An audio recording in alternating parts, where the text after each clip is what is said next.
ನಮಸ್ಕಾರ ಆತ್ಮೀಯರೇ, media house ಕನ್ನಡಗೆ ಸ್ವಾಗತ. ಬಿಗ್ ಬಾಸ್ ಮನೆಯಲ್ಲಿ ಯಾರೂ ಊಹಿಸದ ಬೆಳವಣಿಗೆ ಆಗೋದಕ್ಕೆ ಶುರುವಾಗಿದೆ. ಇನ್ನೇನು ಫಿನಾಲೆ ರೌಂಡ್ಗೆ ಎಂಟ್ರಿ ಕೊಡ್ತಾರೆ ಅನ್ಕೊಂಡಿದ್ದವರಿಗೆ ದೊಡ್ಡ ದೊಡ್ಡ ಶಾಕ್ ಎದುರಾಗ್ತಾ ಇದೆ. ಇವರೇ ಈ ಬಾರಿ ಬಿಗ್ ಬಾಸ್ ಗೆಲ್ಲೋದು, ಇವರೇ ಈ ಬಾರಿಯ ಟ್ರೋಫಿ ಎತ್ತಿ ಹಿಡಿಯೋದು ಅನ್ಕೊಂಡವರೇ ಆಟದಿಂದ ಹೊರ ಕೂತಿದ್ದಾರೆ. ಲಕ್ ಅನ್ನೋದು ಯಾಕೋ ಕೊನೆ ಕ್ಷಣದಲ್ಲಿ ಕೈ ಕೊಡೋದಕ್ಕೆ ಶುರು ಮಾಡಿದೆ. 100 ದಿನ ಇದ್ದ ಆಟದ ಕ್ರೇಜ್ ಈಗ ಮಣ್ಣು ಪಾಲಾಗೋದಕ್ಕೆ ಶುರುವಾಗಿದೆ. ಅದಕ್ಕೆ ಉದಾಹರಣೆ ಈ ವಾರ ಬದಲಾಗ್ತಾ ಇರೋ ಆಟದ ಗತಿ. ಆತ್ಮೀಯರೇ, ಈ ವಾರ ಬಿಗ್ ಬಾಸ್ ಮನೆಯ ಆಟ ಕಂಪ್ಲೀಟ್ ಚೇಂಜ್ ಆಗಿದೆ. ಟಿಕೆಟ್ ಟು ಫಿನಾಲೆ ಟಾಸ್ಕ್ ನಲ್ಲಿ ಎಲ್ಲರೂ ನಾನಾ ಸರ್ಕಸ್ ಮಾಡ್ತಾ ಇದ್ದಾರೆ. ಈಗ ನಡೀತಾ ಇರೋ ಟಾಸ್ಕ್ ನಲ್ಲಿ ಗೆದ್ರೆ ಯಾವುದೇ ಎಲಿಮಿನೇಷನ್ ಇರಲ್ಲ, ಎಲ್ಲಿ ಔಟ್ ಆಗ್ತೀವಿ ಅನ್ನೋ ಭಯವೂ ಇರಲ್ಲ. ಅಷ್ಟೇ ಯಾಕೆ, ಫಿನಾಲೆಗೆ ಹೋಗ್ತೀವೋ ಇಲ್ವೋ ಅನ್ನೋ ಆತಂಕವೂ ಕಾಡಲ್ಲ. ಹೀಗಾಗಿ ಟಿಕೆಟ್ ಟು ಫಿನಾಲೆ ಟಾಸ್ಕ್ ಗೆಲ್ಲಲೇಬೇಕು ಅಂತ ಪ್ರತಿಯೊಬ್ಬರೂ ಹಠಕ್ಕೆ ಬಿದ್ದಿರೋದು. ಒಂದು ವೇಳೆ ಈ ಟಾಸ್ಕ್ನಲ್ಲಿ ಗೆದ್ರೆ ಮುಂದಿನ 15 ದಿನ ಫುಲ್ ಆರಾಮಾಗಿ ಇರಬಹುದು. ಯಾವುದೇ ಭಯ ಇಲ್ಲದೆ 1 ವಾರ ಮನೆಯಲ್ಲಿ ಊಟ ತಿಂಡಿ ಮಾಡಿಕೊಂಡು ಆರಾಮಾಗಿ ಇರಬಹುದು.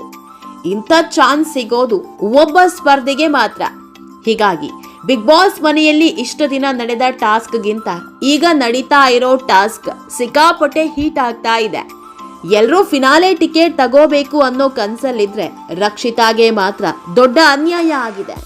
ಇದನ್ನ ರಕ್ಷಿತಾಗೆ ಆದ ಅನ್ಯಾಯ ಅನ್ನೋದ ಅಥವಾ ತಾವೇ ಮಾಡಿಕೊಂಡ ಸ್ವಯಂಕೃತ ಅಪರಾಧ ಅನ್ನೋದ ಒಂದು ಗೊತ್ತಾಗ್ತಾ ಇಲ್ಲ. ಆದ್ರೆ ಫಿನಾಲೆ ಕನಸು ಕಾಣ್ತಾ ಇದ್ದ ರಕ್ಷಿತಾಗೆ ಮಾತ್ರ ದೊಡ್ಡ ಹೊಡೆತ ಬಿದ್ದಿದೆ. ಇದೆಲ್ಲದ್ರ ಬಗ್ಗೆ ಇವತ್ತಿನ ವಿಡಿಯೋದಲ್ಲಿ ಹೇಳ್ತಾ ಹೋಗ್ತೀವಿ. ಅದಕ್ಕೂ ಮೊದಲು ನೀವಿನ್ನೂ ನಮ್ಮ ಚಾನೆಲ್ನ ಸಬ್ಸ್ಕ್ರೈಬ್ ಮಾಡಿಲ್ಲ ಅಂದರೆ ಮಿಸ್ ಮಾಡಬೇಡಿ, ಈಗಲೇ ಸಬ್ಸ್ಕ್ರೈಬ್ ಮಾಡಿ. ಈ ವಿಡಿಯೋನ ಕೊನೆವರೆಗೂ ನೋಡಿ, ನಿಮ್ಮ ಅನಿಸಿಕೆಗಳನ್ನು ಕಮೆಂಟ್ ಮಾಡಿ. ಆತ್ಮೀಯರೇ, ರಕ್ಷಿತಾ ಪಾಲಿಗೆ ಈ ವಾರ ಮಾಡು ಇಲ್ಲವೇ ಮಡಿ ಅನ್ನುವಂತಾಗಿದೆ. ಯಾಕಂದ್ರೆ ಈ ವಾರ ರಕ್ಷಿತಾ ನಾಮಿನೇಟ್ ಆಗಿದ್ದಾರೆ. ಸದ್ಯಕ್ಕೆ ಬಿಗ್ ಬಾಸ್ ಮನೆಯಲ್ಲಿ ಹೇಳ್ಕೊಳ್ಳುವಂತ ಡಮ್ಮಿ ಕ್ಯಾಂಡಿಡೇಟ್ ಯಾರೂ ಇಲ್ಲ. ಎಲ್ಲರೂ ಅತ್ಯುತ್ತಮವಾಗಿ ಆಟ ಆಡ್ತಿದ್ದಾರೆ. ಇರೋದ್ರಲ್ಲಿ ಸ್ವಲ್ಪ ಡಮ್ಮಿ ಅಂದ್ರೆ ಅದು ಧ್ರುವಂತ್. ಅಪ್ಪಿತಪ್ಪಿ ಧ್ರುವಂತ್ ಏನಾದ್ರೂ ಟಿಕೆಟ್ ಟು ಫಿನಾಲೆ ಟಾಸ್ಕ್ ಗೆದ್ರೆ ಇಬ್ರು ದೊಡ್ಡ ಸ್ಪರ್ಧಿಗಳಿಗೆ ಮುಳುವಾಗೋದು ಗ್ಯಾರಂಟಿ. ಯಾಕಂದ್ರೆ ಧ್ರುವಂತ್ ಮನೆಗೆ ಹೋಗೋ ಬದಲು ಇನ್ಯಾರೋ ಹೋಗಬೇಕಾಗುತ್ತೆ. ಅದರಲ್ಲೂ ಈ ವಾರ ಡಬಲ್ ಎಲಿಮಿನೇಷನ್ ಇದೆ. ಯಾಕಂದ್ರೆ ಫಿನಾಲೆಗೆ 6 ಮಂದಿ ಮಾತ್ರ ಹೋಗೋದು ಅಂತ ಬಿಗ್ ಬಾಸ್ ಈಗಾಗಲೇ ಘೋಷಣೆ ಮಾಡಿದೆ. ಹೀಗಾಗಿ 8 ಜನರಲ್ಲಿ ಇಬ್ಬರು ಈ ವಾರ ಮನೆಗೆ ಹೋಗಲೇಬೇಕು. ಗಿಲ್ಲಿ ಅಂತೂ ಹೊರ ಹೋಗಲ್ಲ, ಅಶ್ವಿನಿ ಕೂಡ ಮನೆಯಲ್ಲೇ ಉಳ್ಕೋತಾರೆ. ಧನುಷ್ರನ್ನ ಕಳಿಸಲ್ಲ. ಇನ್ನು ರಘು ಕೂಡ ಫಿನಾಲೆ ಕಂಟೆಸ್ಟೆಂಟ್. ಅಲ್ಲಿಗೆ 4 ಉಳ್ಕೊಂಡಂತೆ ಆಯ್ತು. ಇನ್ನು ಉಳ್ಕೊಂಡಿರೋದು 4 ಸ್ಪರ್ಧಿಗಳು. ಈ 4ರಲ್ಲಿ Dhruvanth ticket to finale task ಗೆದ್ರೆ 5 ಸೇಫ್ ಆದಂತ ಆಗುತ್ತೆ. ಕೊನೆಗೆ ಉಳಿಯೋದು ಕಾವ್ಯ, ರಕ್ಷಿತಾ ಹಾಗೂ ರಾಶಿಕಾ. ಈ 3ರಲ್ಲಿ ಒಬ್ರು ಸೇವ್ ಆಗೋದು ಅಂತ ಬಂದಾಗ ಬಹುಪಾಲು ಕಾವ್ಯನೇ ಸೇವ್ ಆಗೋದು. ಹೀಗಾಗಿ ರಾಶಿಕಾ ಹಾಗೂ ರಕ್ಷಿತಾಗೆ ಈ ವಾರ ದೊಡ್ಡ ಕಂಟಕ ಶುರುವಾಗಿದೆ. ರಾಶಿಕಾ ಉಳ್ಕೋಬೇಕು ಅಂದ್ರೆ ಈ ಟಾಸ್ಕ್ ಗೆಲ್ಲಲೇಬೇಕು. ಆಗ ಧ್ರುವಂತ್ ಜಾಗದಲ್ಲಿ ರಾಶಿಕಾ ಸೇಫ್ ಆಗ್ತಾರೆ.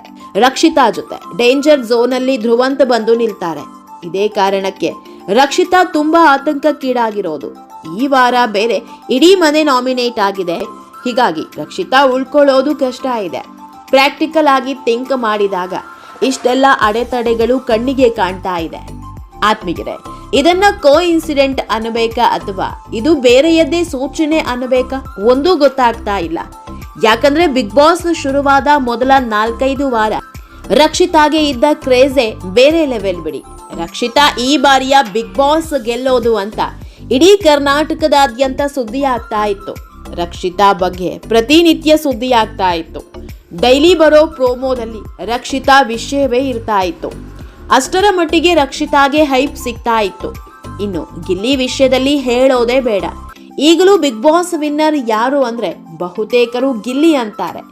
ಈ ಬಾರಿಯ ಕಪ್ಪು ಗೆಲ್ಲೋದು ಗಿಲ್ಲಿಯೇ ಅಂತ ಬಹುತೇಕರು ಫಿಕ್ಸ್ ಆಗಿದ್ದಾರೆ. ಆದ್ರೆ ಇವರಿಬ್ಬರೇ ಈಗ ಟಿಕೆಟ್ ಟು ಫಿನಾಲೆ ಟಾಸ್ಕ್ ನಲ್ಲಿ ಹೊರಬಂದು ಕೂತಿದ್ದಾರೆ. ಮೊದಲು ಗಿಲ್ಲಿ ಹೊರ ಬಂದ್ರೆ 2ನೇಯವರಾಗಿ ರಕ್ಷಿತಾ ಆಚೆ ಬಂದಿದ್ದಾರೆ. ಗಿಲ್ಲಿ ಏನೋ ಸೇಫ್ ಆಗ್ತಾರೆ, ಆದ್ರೆ ರಕ್ಷಿತಾಗೆ ತೂಗುಗತಿ ನೇತಾಡ್ತಾ ಇರೋದು. ನೋಡೋಣ, ಇನ್ನೆರಡು ದಿನದಲ್ಲಿ ಎಲ್ಲವೂ ಬಟಾಬಯಲಾಗಲಿದೆ. ಆತ್ಮೀಯರೇ, ಈ ಬಗ್ಗೆ ನಿಮ್ಮ ಅನಿಸಿಕೆ ಏನು ಅನ್ನೋದನ್ನ ಕಮೆಂಟ್ ಮೂಲಕ ನಮಗ್ ತಿಳಿಸಿ. ನಮ್ಮ ಚಾನೆಲ್ನ ಸಬ್ಸ್ಕ್ರೈಬ್ ಮಾಡೋದನ್ನ ಮರಿಬೇಡಿ.